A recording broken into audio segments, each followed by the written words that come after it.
So this podcast, like some of the others that we've been doing recently, are not our typical presentation style podcast. Those happen during the week. So Julie and I have been spending countless hours in the last few days answering calls and emails and helping you guys essentially stay straight in your mind so you don't essentially have to suffer financially. And I was thinking about reading you some of the texts I've been getting. I'll summarize all the texts I've been getting. No, but like a lot of you, especially those in Premier Coaching, you guys have some cash savings and you're unclear what to do. You're talking about, buying up some stuff that's on sale on stock market or looking for real estate investments, and you're just talking about all these things. I don't want you doing any of that. Don't spend a nickel. Whatever money you've got, I want you to protect it. And that's the first phase, is protect. The last phase, remember, is going to be profit. And so you need to protect now so you can make it through it. So just take the gloves off and just go a little bare knuckle here for you guys in a sec, just to be really direct. This is going to be 10 times worse than anything you've experienced before. I've experienced, you've experienced. All of us are gravitating towards, and I say this, Julie says this, we've kind of been through this before because, I'm 50 and Julie's not 50. She's younger than me, so I'm not supposed to say her age. Don't forget it. What are you, 39 plus 10? I'm a year and 2.5 days younger than you. Oh, okay. I got it. Well, so we like to think, because it makes us have a probably false sense of security, that because we've been through the things that other people our ages have been through, we've been in real estate for the past 25 whatever years since we were at college, and so we think because we've been through enough downturns we know what it's like, and we're wrong. Truthfully, we're wrong. It's not like anything we've ever experienced before, and I think I can encapsulate that point by the news that basically is breaking the news right now, is the government's economic stimulus package. I don't remember what the fancy word is. The government's better at coming out with better. By the way, have you guys noticed the Democrats come out with way better names for their programs than the Republicans do? That's true. Like the Republicans don't have any creativity for their economic stimulus packages. When Obama was pumping out the economic stimulus packages, man, they had cool acronyms. An acronym a day. It was awesome. It was new shit keep to learn straight. Constantly. Well, but here's the thing. I brought up Obama. In that era, during that real estate crash, economic crash, the whole thing, the total amount of money that the government pumped into the economy was something like $873 or $63 billion. I'm sorry, million dollars, less than $1 billion. 863. No, let me remember here. No, it was $863 billion. I had it right first. Okay, so the government that's less than $1 trillion. Forgive me, I was an English major. I had to remember how math works. So that's less than $1 trillion. In the first 2 weeks of this economic firestorm, the government has already basically pledged to pump in, are you waiting for it? Are you ready for it? $4 trillion. So that's how seriously they're taking this. And we just discussed this yesterday in our Sunday special podcast, and we're seeing more evidence of it as more economists come out with predictions. They're expecting this to be a bigger, the hard stop of the economy is going to have more of an impact than perhaps even 1929, the start of the Great Depression. Just to keep that in perspective, I just looked this up. How many zeros does it take to make 1 trillion? Just 1 trillion. That's 12 zeros after the number. 12. That is a ginormous number. Yeah, that is a ginormous number. So, again, what we're looking at here is we're looking at something that's never been experienced before on planet Earth by humans as far as the economic ramifications of this. We've been reading lots of, we didn't fully understand, and it's understandable that none of us really understand how intertwined the economy is. And if you think about, for example, New York City now is the epicenter for this thing in the United States. For this, some people are calling it the Chinese virus, some people are calling it the coronavirus, some people are calling it, whatever the scientists are calling it. It doesn't really matter. Whatever you're calling it, okay? New York City looks to be the epicenter of it. Well, if you look at the demographics in LA and New York City, and you look at all the small businesses and the medium-sized businesses that are just closed and are going to be forced to stay closed for months, guys, those businesses are not going to come back without massive government stimulus. Now, before people start getting pissed off that businesses are getting economic stimulus and that the banks are going to be pumped full of money and the airlines are going to be pumped full of money, here's the difference, and I don't think that any of us have any right to basically feel that we shouldn't have any resentment towards anybody getting any quote unquote free money or low interest rate loans. Here's the reason why. Because I own a business, all of you own a business, it's called your real estate business. A lot of you are entrepreneurs and you're on your business. The government just shut you down.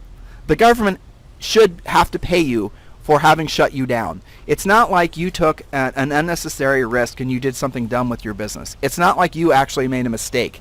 It's not like you over-borrowed or over-leveraged or took too much risk. They just showed up one day because of the virus and said, you're shut down. That's the reason that I think that the stimulus, without limit, is justified. And Julie and I are definitely libertarian bending with regards to our politics and our views on life. But with that said, libertarians definitely like small government. But right now, this is the point that this is like a national defense posture that the government should have. The biggest job and priority that the president and the government has is protecting our country. That's like job number one. That's what they're doing right now. And as in wartime, and Trump was right saying this, he's a wartime president. This really is war. I know some conspiracy theories are out there that this was somehow an organized virus that came out of China. And I don't know, maybe history will prove it's true. Maybe this was China's way of basically just, releasing a global pandemic. I don't know. I'm not a conspiracy theorist, and frankly, it doesn't really do us any benefit to waste time talking about it. I'm sure there'll be 1,000,000,001 books and movies written about it. There'll be 100 competing HBO, Netflix specials, 3 or 4 years from now about it. But for now, we are in the protect stage. So in the protect stage, guys, you've got to release yourself from any political political leanings. You got to release yourself from your tendency to want to wall yourself up and just hide underneath your staircase, and you need to go in hardcore protection. And this white paper that you're going to get when you join the premier-experience.net coaching program, and that's the only place it's going to live. I did tweet it out, actually. Did I tell you that? Nope. I had Karen break it up into a million parts and tweet it out. Good. Yeah. So that's another place it's going to live, but it's going to be on premier-experience.net. Sorry, the URL is kind of wonky. We'll be tweeting it out too, so all you have to do is click a link, so you don't have to remember that. But it's premier-experience.net. And the first part is protect. And Julie, can you tell them some of the things that are in the first section of protect? There's so much. Yeah, there's so much, but you have to stick with that theme. And you may feel like you're overcorrecting by all of our research, and believe me, we have been just eyeballs deep in, and we're not going to like alien abduction websites and seeing what they think, or taking a Facebook survey. Well, it might be good to find out what they think. I had we ought to tip that off to the Atlantic. Somebody applied for coaching that was their website. But anyway, it's different. Okay, so but the point is that we're going to places like WHO and doing the real research and listening to podcasts of epidemiologists and looking at lots of economic forecasts and all of this kind of stuff. Real research, not fringe type stuff. We absolutely, more than probably anybody you know except yourself, absolutely do not want anything like a recession or, heaven forbid, a depression. That's not, I'm looking for the bright piece to this to say, you know what, it's not going to be that bad. But we have to caution you guys, it probably is. And if you feel like you're overcorrecting, you are probably right on task doing the right thing. So Can on I ask that you note, a question? Yeah. Are you holding yourself back on that? Because you already know we're in a recession, right? I'm trying not to have them have panic attacks, I guess. Maybe. Yeah, well, you can't do that. Yeah. That's not... I'm ramping up into what you asked me, which is the protect part, because honestly, I'm about to tell them to call their mortgage companies and, request that they... But the reality of it is right now is we are in a recession. The reality of it is this is going to be a deep, sharp recession, and it's not going to be a quick bounce back. No. It's not. It's going to be a U-shaped type recession that's going to last months. But we are in a recession. When you have this many people losing jobs, we told you guys yesterday that in LA, somebody we know, third party basically, who's a big credit card processing company, said that he saw essentially on average all of his merchants' purchases were down 36%, meaning the revenue in their company is down by 36%. So we're absolutely in a recession. Well, just what are we on, day 11 or 12 here? Just the unemployment applications alone, just this far into it, show that it's a recession. Right. If you only take that factor and you forget about, I read it as something about restaurants this morning, that they have all this unsold food in the freezers. What's going to happen with all of them? It's just a snowball effect. So definitely recession, possibly worse. So stay in the protection posture, like never before. And again, the point of it is, and Julie, please get to your specifics, what they're going to learn about in the white paper, okay? But don't hold back. Well, let's start with the mortgage issue. Okay, so I'll tee you up. Yeah. All right, so I'll bottom line it. Every single major mortgage company in the United States is or will be offering mortgage forbearance programs. Most of you listening are real estate agents, and these mortgage forbearance programs apply to primary residences and vacation properties, rental properties. We don't Everything. know about commercial. Yeah. Okay. So your, and I imagine not commercial, because I don't think the government backs Probably commercial not. loans. Yeah. So your job number one is you need, and on this white paper we give you phone numbers and whatnot, and as we learn more and as we learn more refined details, we're going to be changing the white paper, so it's essentially going to be like a living document, unfortunately, probably for the next year. So but for now, job number one is all of you are going to have to download the paper and read specifically about how to get your mortgage in forbearance. And here's the thing, and here's the bottom line. Every major mortgage company is offering it. Every minor mortgage company is offering it. Virtually everybody has a government-backed mortgage of some variety, whether you know it or not. And every single one of you are going to qualify, because you don't have to be sick. You don't have to provide any documentation. You just, in essence, have to request a forbearance for up to 12 months, guys. And there's no credit hit. There's no reporting to the credit reporting agency. Will not count in any way towards your future ability to borrow. The interest, the payments and whatnot are put on the back end of the loan, but who cares? For many of you, that's going to put immediate cash in your pocket, because that will be a mortgage payment you don't have to make. So job number one is that. And you should not wait. Even if you look at your finances and you go, "Oh, I'll be okay for 90 days," don't wait. You don't know what's going to happen in 90 days. Just do this.